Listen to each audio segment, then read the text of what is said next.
ইনভেস্টমেন্টের জন্য একটা গুরুত্বপূর্ণ সেক্টরকে নিয়ে আলোচনা করবে এই ভিডিওতে। আমি সুররঞ্জন গঙ্গোপাধ্যায় আপনাদের সবাইকে স্বাগত জানাচ্ছি। চলুন ভিডিওটা শুরু করি। দেখুন, আপনাকে যদি ইনভেস্টমেন্ট করতে হয় তাহলে একটুখানি মাথা ঘামাতেই হবে, এবং তার জন্য কোম্পানির সমস্ত কিছু ডেটা আপনাকে পড়তে হবে তা না, আপনাকে কিছুটা চোখ বন্ধ করে ভাবনা চিন্তা করতে হবে এই বিশ্ব সংসার সম্পর্কে বা আপনার চারিপাশের বিষয় সম্পর্কে। যারা বিষয়টাতে ইন্টারেস্টেড তারা একটু মন দিয়ে শুনুন এবং বোঝার চেষ্টা করুন আমি কি বলছি। আপনি তাকিয়ে তাকিয়ে দেখুন, চারিদিকটাকে তাকিয়ে দেখুন এবং দেখুন যে কোন জায়গাতে বৃদ্ধি হচ্ছে, কোন জায়গাটার চাহিদা বাড়ছে কোন জিনিসের। আপনি যদি তাকিয়ে দেখেন তাহলে কি দেখবেন চারিদিকে প্রচুর ফ্ল্যাট হচ্ছে, প্রচুর কি সিমেন্টের চাহিদা বাড়ছে, তাহলে প্রচুর রডেরও চাহিদা বাড়বে, তাহলে প্রচুর রঙেরও চাহিদা বাড়বে। আপনি কি চারিদিকে দেখতে পাচ্ছেন যে প্রচুর হাউজিং হচ্ছে কি হচ্ছে না? আপনি কি চারিদিকে দেখতে পাচ্ছেন যে প্রচুর রাস্তা হচ্ছে কি হচ্ছে না? তার ইনফ্রাস্ট্রাকচার বাড়ছে কি বাড়ছে না? তাহলে ইনফ্রাস্ট্রাকচার বাড়লে কোন জিনিসগুলো চাহিদা দরকার? আপনি কি দেখতে পাচ্ছেন যে আপনি মনে করতে পারছেন চারিদিকে খুব ইলেকট্রনিক্সের একটা বুম আসছে? আপনি কি মনে করতে পারছেন যে প্রচুর ইভি সেক্টরের উপরে কাজ হচ্ছে, সোলার প্যানেলের উপরে কাজ হচ্ছে? তাই সোলার প্যানেল তৈরি করতে গেলে কী কী লাগে? এই যে চিন্তাভাবনাগুলো চারিদিক তাকিয়ে, এগুলো সব পুরনো চলে এসছে, পুরনো জিনিস, সেগুলো অলরেডি কাজ হয়ে গেছে, এখনও কাজ হচ্ছে না তা না। তো এই জিনিসগুলোকে তাকিয়ে দেখাটা একটা ইনভেস্টমেন্টের প্রথম পরিচয়। আপনাকে যদি বলি যে আপনি আপনার রাস্তার পাশে বা পাড়ার মোড়ে একটি দোকান খুলবেন, তাহলে আপনি কি করবেন? যে কোনো দোকান দিয়ে দেবেন না? আপনি জানবেন যে এই দোকানের কিন্তু চলছে বেশি, এই দোকানটা কিন্তু চলবে, তবে তো তার দোকান দেবেন। চারিপাশে কি চলছে, চারিপাশের লোক কি খুঁজছে, কোন জিনিসটা আমাদের এই পাড়াতে নেই, যার জন্য আমাদেরকে অনেক দূর যেতে হচ্ছে, তবে তো করবেন। একটা স্কুলের কাছে যদি আপনি কোনো জায়গা দেখেন, তাহলে সেখানে কি করবেন? যে চারিদিকে কোনো জেরক্সের কিছু নেই, একটা জেরক্সের সেন্টার করে দিয়ে ভালো চলবে।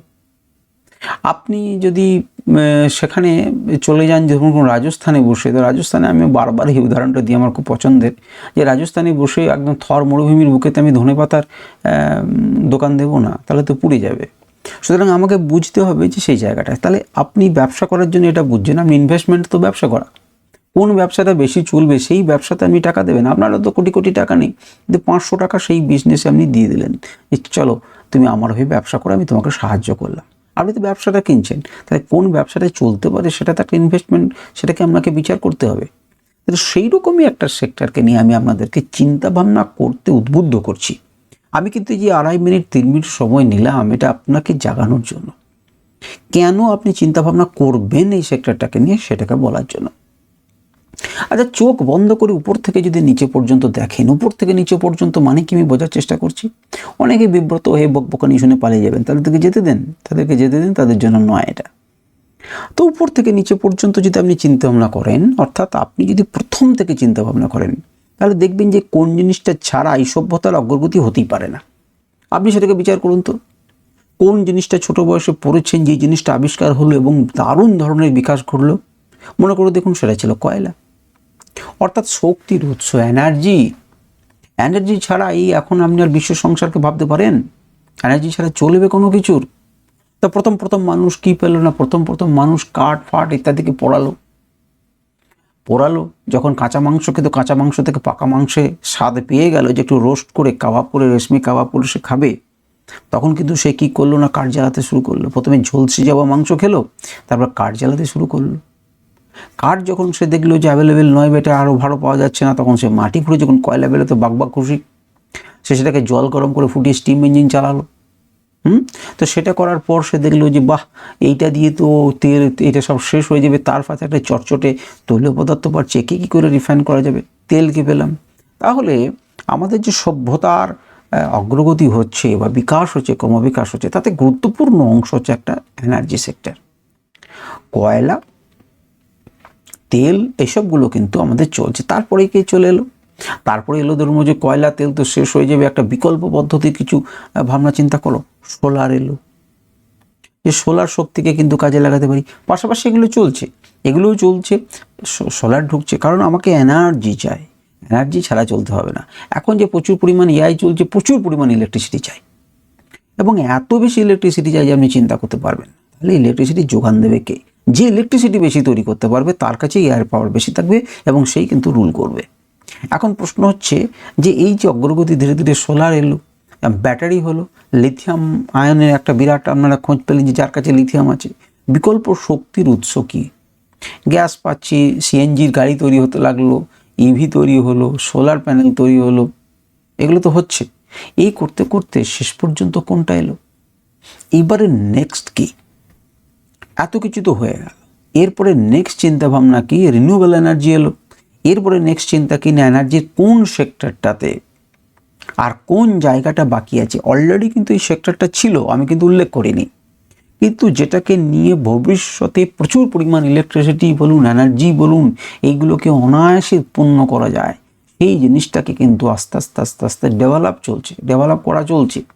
এবং সেই সেক্টরটা হচ্ছে নিউক্লিয়ার এনার্জি। তো নিউক্লিয়ার রিঅ্যাক্টর তৈরি করতে গেলে পরে কি চায়? কোন কোম্পানি সেগুলো তৈরি করে? কাদের সাপ্লাই চেন বেশি? গ্লোবালি কারা বেশি করে? চীন কত এগিয়ে, ইউএস কত এগিয়ে, ভারত কত এগিয়ে, অন্যান্য রাশিয়া কত এগিয়ে, অন্যান্য ইউরোপিয়ান কান্ট্রিজগুলো কত এগিয়ে? একটু পড়াশোনা করুন, একটু ভাবনা চিন্তা করুন, তাহলে আপনার কাছে কিন্তু ক্লিয়ার হবে যে নেক্সট এনার্জির সোর্স কি, সেটা কিভাবে উৎপন্ন করা যাবে, কী রকম ঘটনা হয়, কারা তৈরি করে, কে কোন জায়গাতে রয়েছে, ভারতবর্ষ গভর্নমেন্ট সেই স্টেপ কী নিচ্ছে, এটার উপরে কাজ হচ্ছে কি হচ্ছে না, সরকার কোনো রকম এর প্রতি প্রবণতা নিচ্ছে কিনা, কোনো পরিকল্পনা দিয়েছে কিনা। তাহলে আপনি একটা ব্যবসার ধারণা পাবেন যেটা 10 বছর পরে রং নেবে। যেটি 10 বছর পরে রং নেবে সেটা যদি এখন আপনি বিনিয়োগ করেন তবে তো আপনার টাকাটা বলে উঠবে। ইনভেস্ট মানে তো এইটাই, যে ব্যবসা শুকিয়ে যাবে সেখানে ইনভেস্ট করে কী লাভ, যে ব্যবসাটা আসতে পারে। তাহলে এনার্জি সেক্টর হচ্ছে এমন একটা এভারগ্রিন সেক্টর যেটা কিন্তু আপনার নিত্য নৈমিত্তিক প্রয়োজন, প্রতিদিন প্রয়োজন, কমার্শিয়ালি প্রয়োজন, ঘরে প্রয়োজন, এবং জগতে টিকে থাকতে গেলেই এনার্জির প্রয়োজন। তাই এনার্জির বিকল্প উৎস সবাই মিলে খোঁজার চেষ্টা করবেন, সেটা স্বাভাবিক।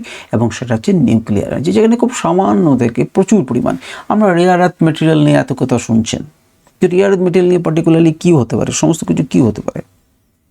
তো তার মধ্যে ইউরেনিয়াম তো রয়েছে। তো সেখান থেকে আপনি কি জানেন যে নিউক্লিয়ার রিঅ্যাক্টরে কী কী লাগে, কী থেকে নিউক্লিয়ার এনার্জি তৈরি হয়, সেগুলো একটু পড়াশোনা করুন। তারা কোথায় কোন দেশে রয়েছে, কে এক্সপোর্ট করবে কি করবে না, কাদের কাছে এই সমস্ত রিঅ্যাক্টর বেশি রয়েছে, কাদের কাছে উন্নত রয়েছে, কতটা ইলেকট্রিসিটি তৈরি হতে পারে, একটুখানি গুগল করুন, একটুখানি পড়াশোনা করুন, তাহলে আপনার কাছে একটা ক্লিয়ার চিত্র পাওয়া যাবে। এবং আপনি বুঝতে পারবেন যে সত্যিই তো এনার্জিকে টিকিয়ে রাখার জন্য কেবলমাত্র সারা জীবনে আপনি, আপনার সন্তান, তার সন্তান কেবলমাত্র এনার্জি সেক্টরের উপরে যদি ইনভেস্টমেন্ট করেন বিভিন্ন সময়ে উপযুক্ত কোম্পানিতে, তাহলে যথেষ্ট। কারণ ওটা তো টিকতেই হবে, তাই না? তাহলে এগুলো নিয়ে একটু পড়াশোনা করুন এবং ভাবনা চিন্তা করুন। দেখুন, ইনভেস্টমেন্ট টিপস অমুক কোম্পানিতে লাগিয়ে দেন, আমি বলতে পারবো না। আমি হয়তো কোনো ভিডিওতে করার চেষ্টা করবো যে নিউক্লিয়ার সেক্টরগুলোর উপরে কোন কোন গুরুত্বপূর্ণ স্টকগুলো কারা রয়েছে বা কারা কী কাজ করতে পারে, এটা করতে পারি। কিন্তু আপনারা নিজেরা পড়াশোনা করুন এবং ভাবনা চিন্তা করুন। এবং ভিডিওটি যারা মন দিয়ে শুনলেন সারা 9 মিনিট খোঁজে, তারা যদি সত্যিকারে এটাকে ভাবনা চিন্তা করতে পারেন তাহলে সত্যিই আপনাদের উপকার হবে। আজকের ভিডিও এই পর্যন্তই। নমস্কার, ধন্যবাদ।